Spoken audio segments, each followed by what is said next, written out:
He hung on tight, clutching at the sagging fence. The shape, the man shape, had abruptly fluttered up. What he saw descending from the black chasm, it didn't seem possible. What he saw descending from the black chasm weren't men. They were alien, from some other world, some other dimension, sliding through this slit, this break in the shell of the universe, entering through this gap, winged insects from another realm of being. On the steps of the city hall, a group of men broke up. A few moved toward a...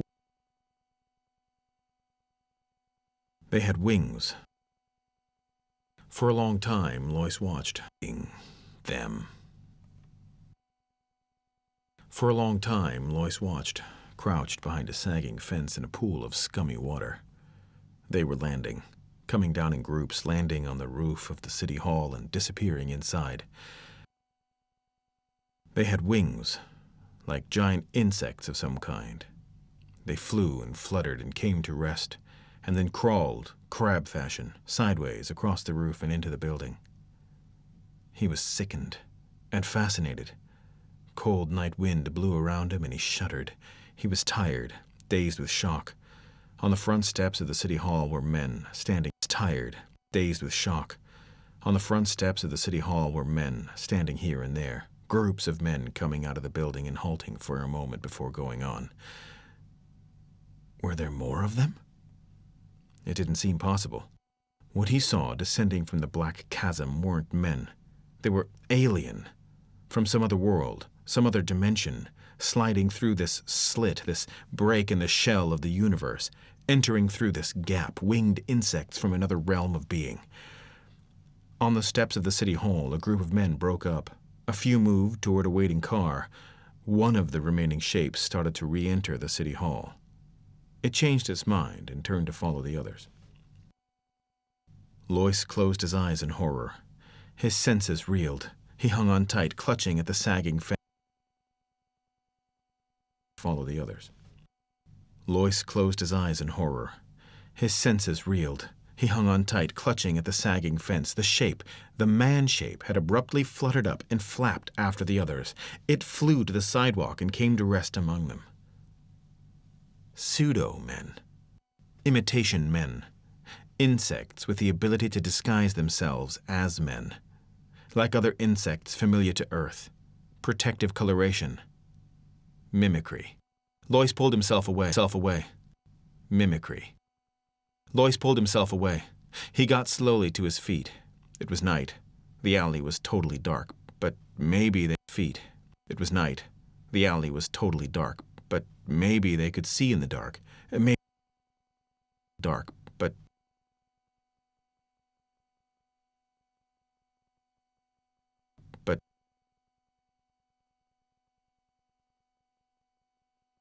It was totally dark, but maybe they could see in the dark. Maybe darkness made no difference to them. He left the alley cautiously and moved out onto the street. Men and women flowed past, but not so many now. At the bus stop stood waiting groups. A huge bus lumbered along the street, its lights flashing in the evening gloom. Lois moved forward. He pushed his way among those waiting, and when the bus halted, he boarded it and took a seat in the rear by the door. A moment later, the bus moved into life and rumbled down the street. Lois relaxed a little. Lois relaxed a little. Lois relaxed a little.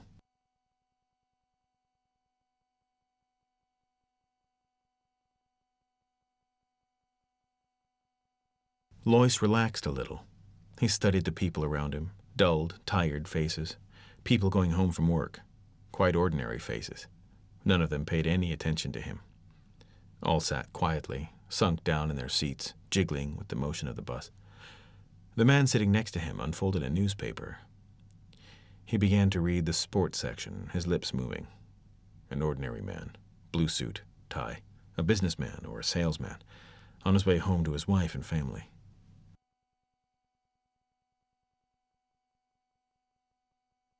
Across the aisle, home to his wife and family. On his way home to his wife and family. Across the aisle, a young woman, perhaps 20, dark eyes and hair, a package on her lap, nylons and heels, red coat and white Angora sweater, gazing absently ahead of her. A high school boy in jeans and black jacket. A great triple-chinned woman with an immense shopping bag loaded with packages and parcels, her thick shopping bag loaded with packages, loaded with packages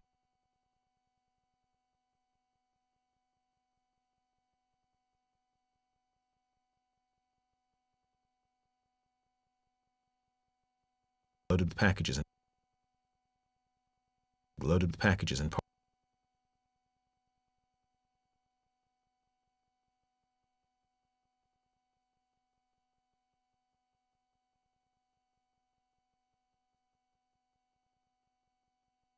bag loaded with packages and parcels, her thick face dim with weariness.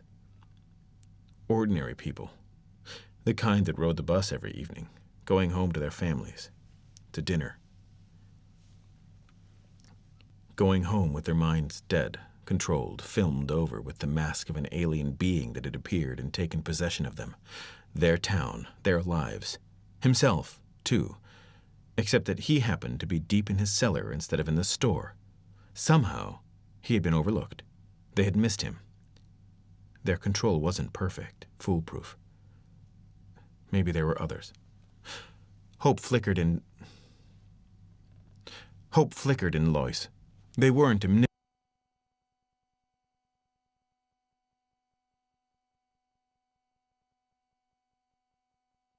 Maybe there were others. Hope flickered in Lois.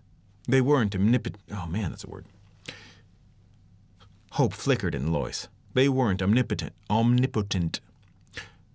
Hope flickered in Lois. They weren't omnipotent. Hope flickered in Lois. They weren't omnipotent. Hope flickered in Lois. They weren't omnipotent. They had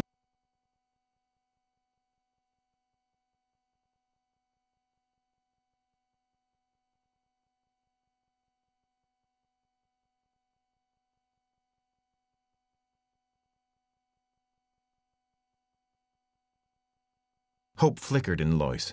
They weren't omnipotent. They had made a mistake.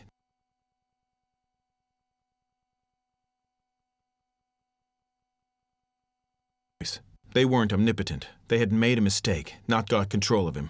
Their net, their field of control, had passed over him. He had emerged from his cellar as he had gone down. Apparently, their power zone was limited. A few seats down the aisle, a man was watching him. Lois broke off his chain of thought. A man was watching him.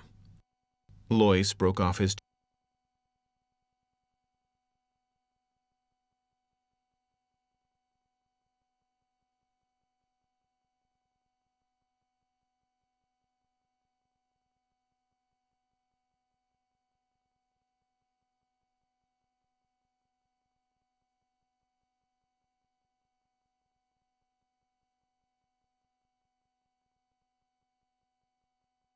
Lois broke Lois broke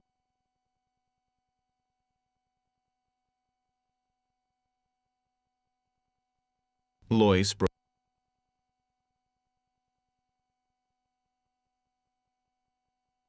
Lois broke off his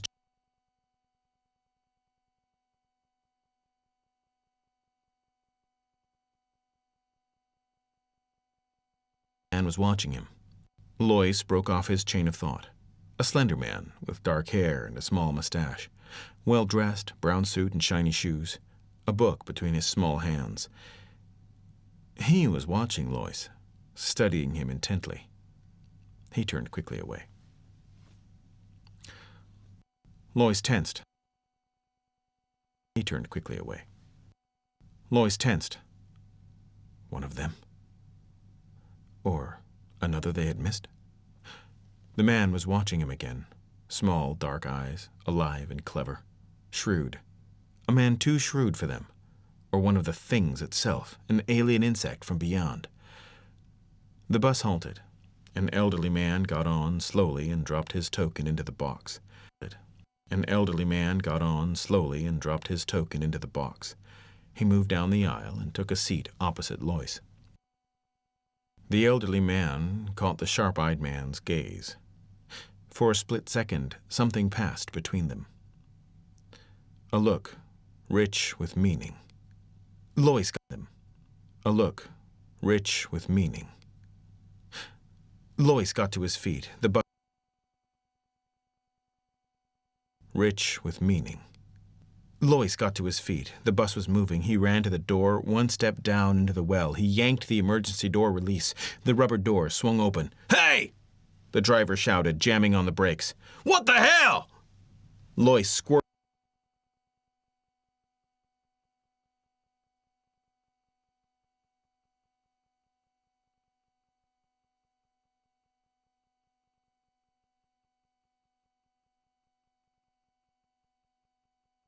jamming on the brakes. "What the hell?" Lois squirmed through. The bus was slowing down, houses on all sides. A residential district, lawns and tall apartment buildings. Behind him, the bright-eyed man had leapt up. The elderly man was also on his feet. They were coming on all sides. A residential district, lawns and tall apartment buildings. Houses on all sides. A residential district, lawns. Sides. A residential district. On all sides. A residential district. Sides. A residential district, lawns and tall apartment buildings. Behind him, the bright-eyed man had leapt up. The elderly man was also on his feet. They were coming after him. Lois leapt on his feet. They were coming after him. Lois leapt. He hit. Coming after him. Lois leapt. He hit the pavement with terrific force and rolled. Pavement with hit the pavement with pavement with pavement with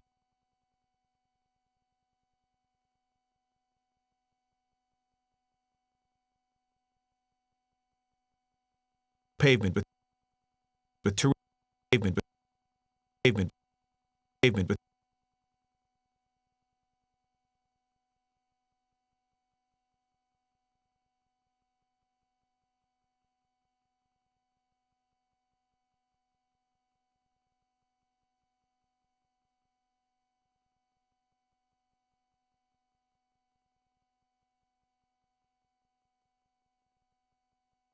Lois leapt. He hit the pavement with terrific force and rolled against the curb.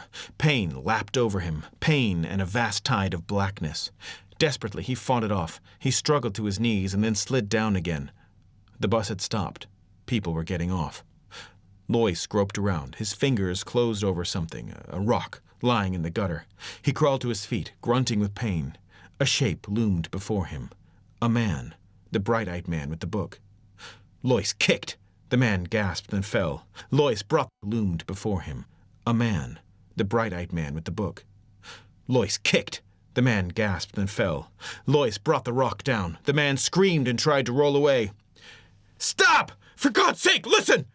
He struck again, a hideous, crunching sound. The man's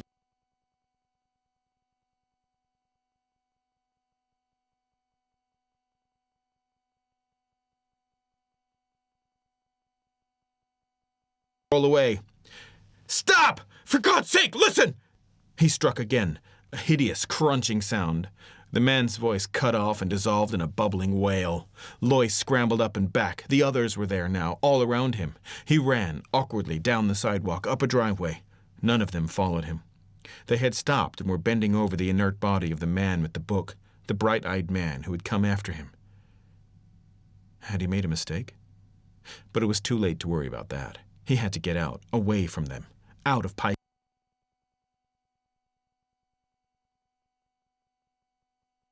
Eyed man who had come after him.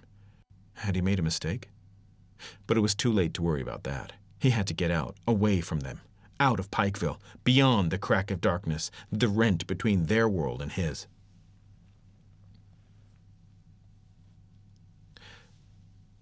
"Ed!" World and his. "Ed!" Janet Lois backed away nervously. What is it? What?" Ed Lois slammed the door behind him and came into the living room. "Pull down the shades, quick!" Janet moved toward the window. But do as I say. Who else is here besides you?"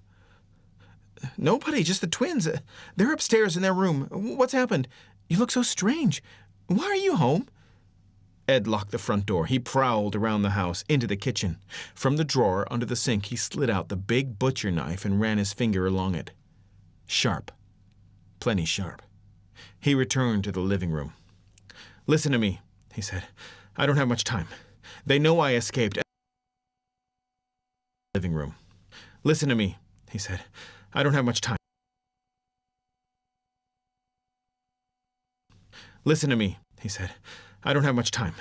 They know I escaped, and they'll be looking for me."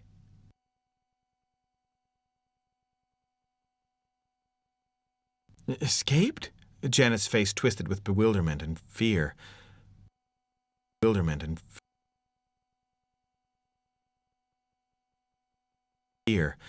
Twisted with bewilderment and fear.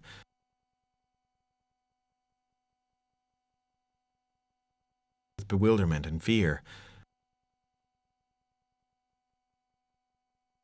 And fear. And fear. And fear. Face twisted with bewilderment and fear.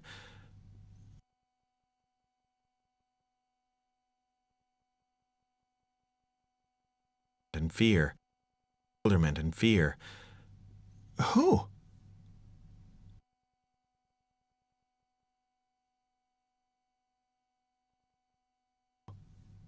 The town has been taken over. They're in control. I got it pretty well figured out. They started at the top, at the city hall and police department. What they did with the real humans, they...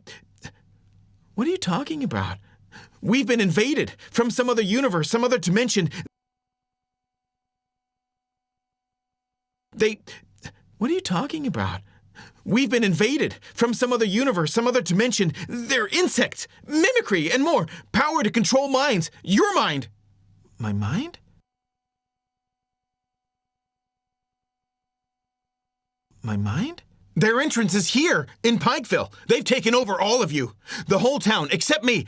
We're up against an incredibly powerful enemy, but they have their limitations. That's our hope. They're limited. They can make mistakes.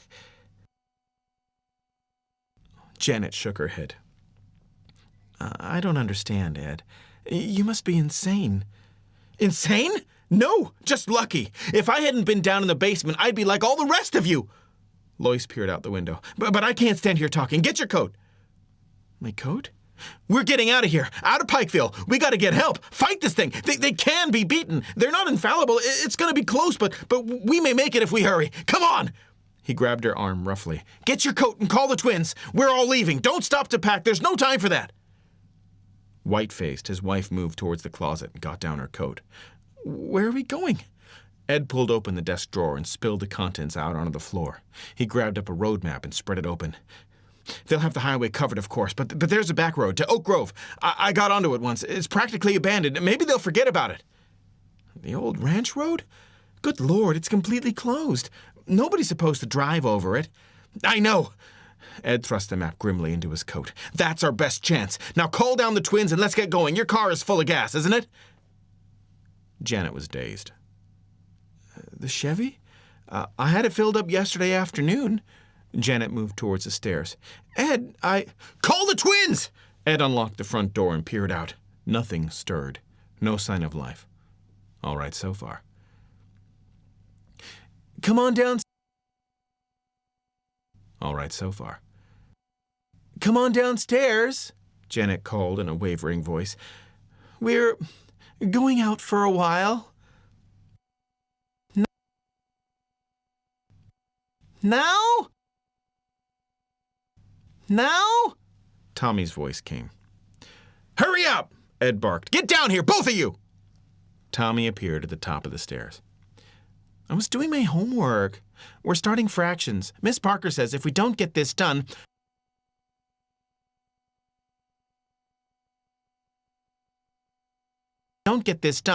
you can forget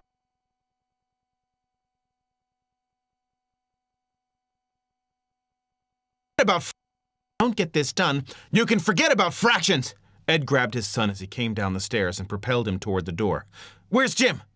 He's coming. Jim started slowly down the stairs. "What's up, Dad?" "We're going for a ride." "A ride? Where?" Ed turned to Janet. "We'll leave the lights on and the TV set. Go turn it on." He toward the set.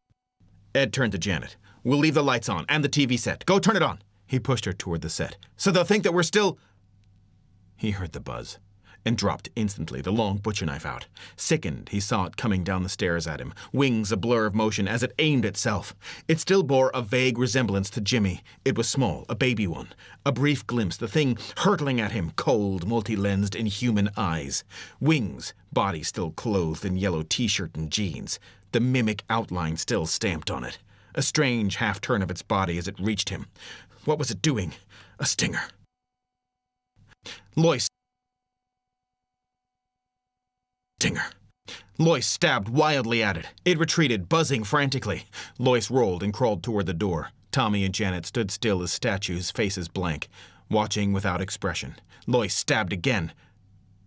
This time the knife connected. The thing shrieked.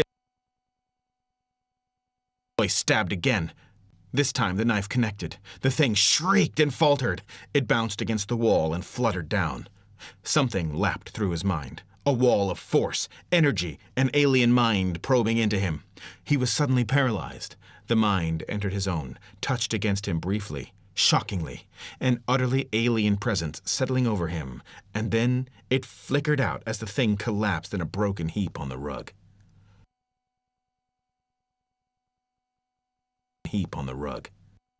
It was dead. He turned it over with his foot. It was an insect, a fly of some kind. Yellow t-shirt, jeans. His son, Jimmy. He closed his mind tight. It was too late to think about that. Savagely, he scooped up his knife and headed toward the door. Janet and Tommy stood stone still, neither of them moving. The car was out. He'd never get through. They'd be waiting for him. It was 10 miles on foot, 10 long miles over rough ground, gullies and open fields and hills of uncut forest. He'd have to go alone.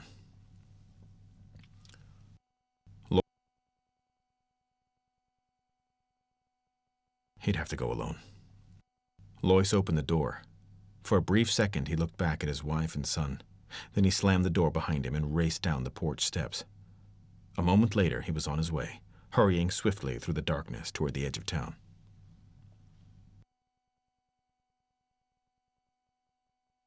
The early morning sunlight was blinding. Lois halted, gasping for breath, swaying back and forth. Sweat ran down in his eyes. His clothing was torn, shredded by the brush and thorns through which he had crawled. 10 miles, on his hands and knees. Crawling, creeping through the night. His shoes were mud-caked. He was scratched and limping, utterly exhausted. But ahead of him lay Oak Grove. He took a deep breath and started down the hill. Twice he stumbled and fell, picking himself up and trudging on. His ears rang. Everything receded and wavered. But he was there. He had got out, away from Pikeville.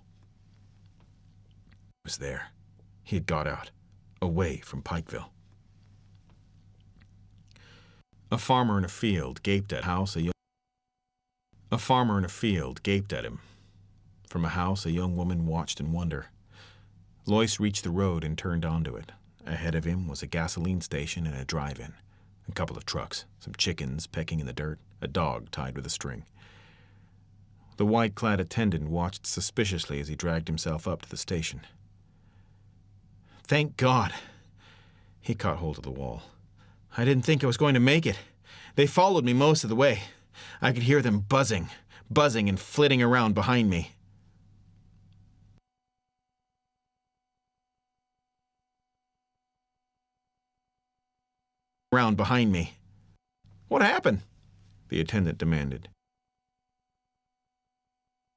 What happened? The attendant demanded. You in a wreck? A hole? What happened? The attendant demanded. You in a wreck? A holdup? Lois shook his head wearily. They have the whole town. The city hall and the police station. They hung a man from the lamppost. That was the first thing I saw. They've got all the roads blocked. I saw them hovering over the cars coming in. About 4 this morning, I got beyond them. I knew it right away. I could feel them leave. And then the sun came up. The attendant licked his lip nervously. You're out of your head. I'll better get a doctor. Get me into Oak Grove, Lois gasped. Sorry. Get me into Oak...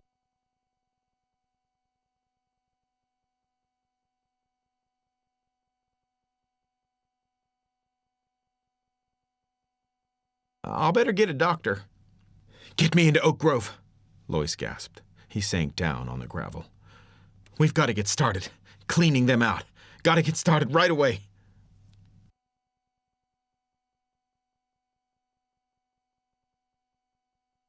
They kept the tape recorder going all the time he talked. When he had finished, the commissioner snapped off the recorder and got to his feet. He stood for a moment.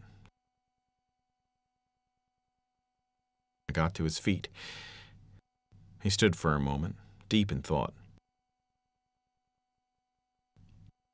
Finally, he got out his cigarettes and lit up slowly, a frown on his beefy face. You don't believe me? You don't believe me? Lois said. The commissioner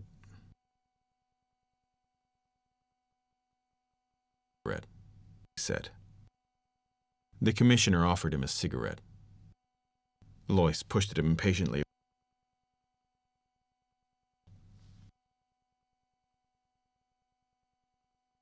Suit yourself. Lois pushed it impatiently away.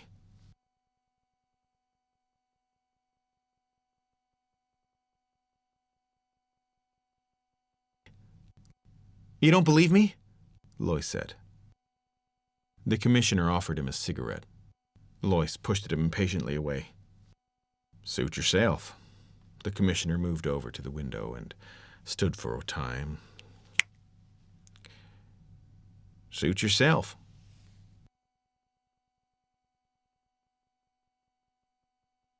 Lois pushed it impatiently away. Suit yourself. Lois pushed it impatiently away. Pushed it impatiently away. Pushed it impatiently away.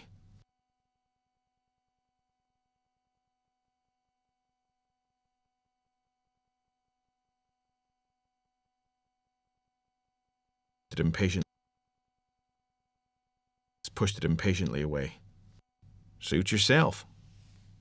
The commissioner moved over to the window and stood for a time looking out at the town of Oak Grove. I believe you, he said abruptly. Lois sagged. Thank God. So you got... Thank God. So you got away. The commissioner shook his head. You were down in your cellar instead of at work. You were down in your cellar instead of at work. A freak chance. 1 in a million. Lois sipped some of the black coffee it brought him.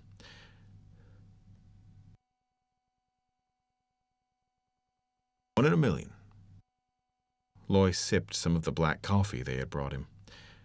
I have a theory, he murmured. What is it?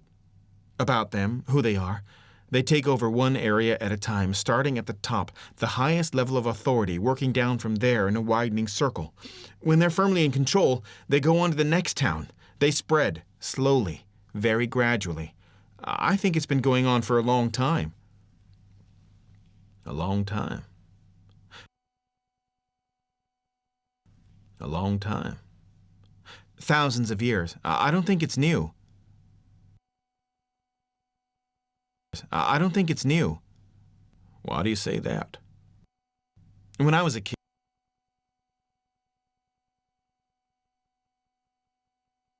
Why do you say that? When I was a kid. A picture's...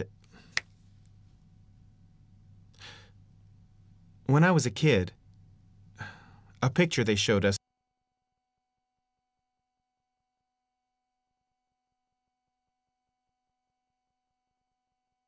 Why do you say that? When I was a kid, A picture they showed us in Bible League, a religious picture. An old print. The enemy gods, defeated by Jehovah.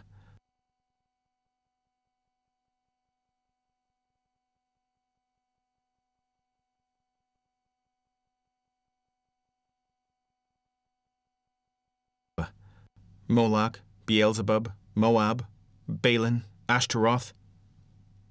So? They were all represented by figures. Lois looked up at the commissioner. Beelzebub was represented as a giant fly. The commissioner grunted. An old struggle.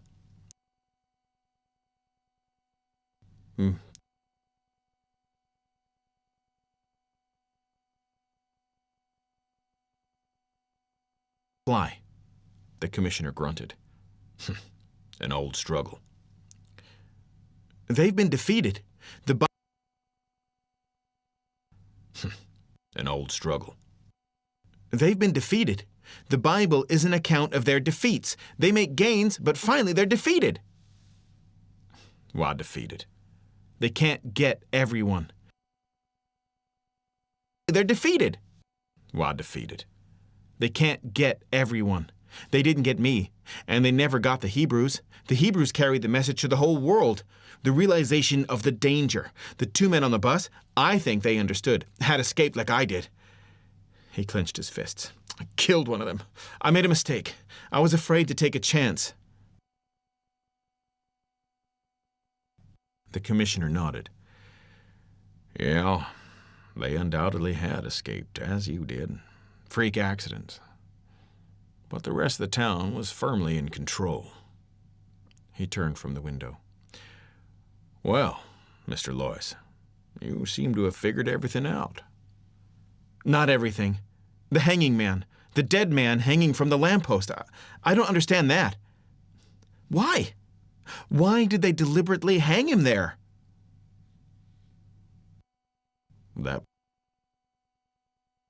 Deliberately hang him there? That would seem simple. The commissioner smiled faintly. Bait? Lois stiffened. His heart stopped beating. Bait? What do you mean? What do you mean? To draw you out, make you declare yourself, so they'd know who was under control and who had escaped. Lois recoiled with horror.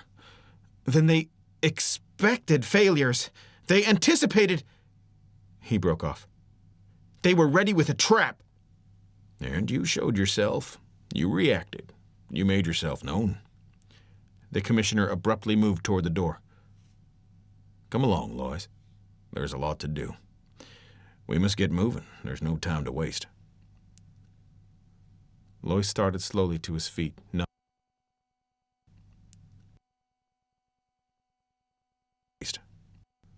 Lois started slowly to his feet, numbed. And the man? Who was the man? I never saw him before. He wasn't a local man. He was a stranger, all muddy and dirty, his face cut, slashed. There was a strange look on the commissioner's face as he answered. Maybe, he said softly. You'll understand that, too. Come along with me, Mr. Lois. He held the door open, his eyes gleaming. Lois caught a glimpse of the street in front of the police station. Policemen, a platform of some sort, a telephone pole, and a rope. Right this way, the commissioner said, smiling coldly.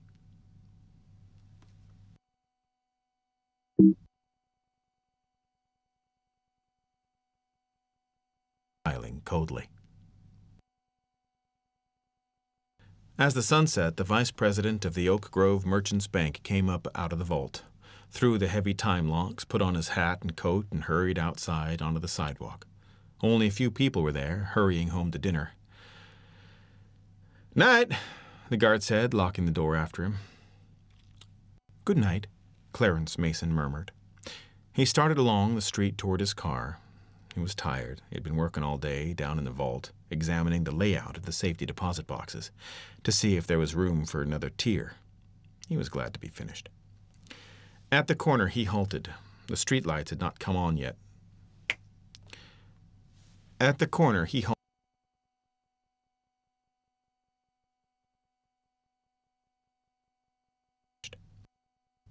At the corner, he halted. The streetlights had not yet. The streetlights had not yet come on. The street was dim. Everything was vague. He looked around and froze. From the telephone pole in front of the police station, something large and shapeless hung. It moved a little with the wind. What the hell was it? Mason approached it warily. He wanted to get home. He was tired and hungry. He thought of his wife, his kids, a hot meal on the dinner table. But there was something about the dark bundle, something ominous and ugly. The light was bad. He couldn't tell what it was. Yet it drew him on, made him move closer for a better look. The shapeless thing made him uneasy. He was frightened by it. Frightened and fascinated. And the strange part was that nobody else seemed to notice it.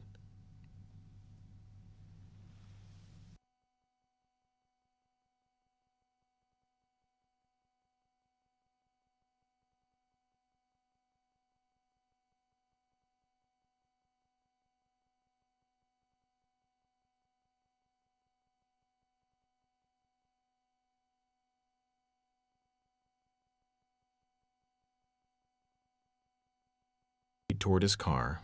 He was tired. He had been